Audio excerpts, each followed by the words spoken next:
Ipinahayag ng pamahalaan ng United Kingdom na simula Enero 8, 2026, kailangang makapasa sa mas mataas na antas ng pagsusulit sa wikang Ingles ang ilang mga dayuhan na nais makapasok sa bansa.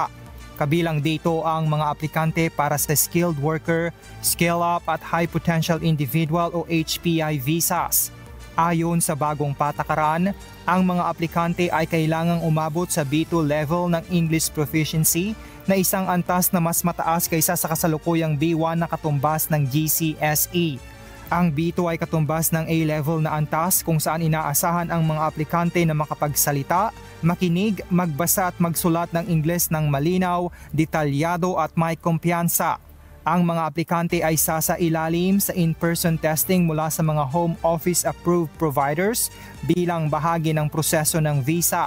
Bahagi rin ng patakaran ang mas malawak na plano ng pamahalaan upang bawasan ang antas ng migrasyon na inilatag sa isang white paper noong Mayo.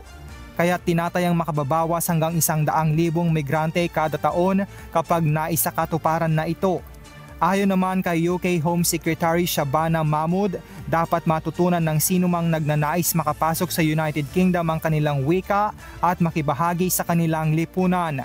Idinagdag pa ni Mahmood na tinatanggap ng United Kingdom ang mga dayuhan na may maiaambag sa bansa ngunit hindi anya katanggap-tanggap ang hindi pag-aaral ng wika ng mga bagong dating. Samantala umani ng batikos ang naturang patakaran mula sa ilang sektor. Ayon sa immigration lawyer na si Afsana Akhtar, hindi makatarungan ang paghingi ng A-level na antas ng Ingles dahil kahit ang ilang mga Briton ay hirap sa ganitong antas. Dagdag pa niya sapat na ang GCSE standard at natural na huhusay pa sa Ingles ang mga dayuhan sa paglipas ng panahon.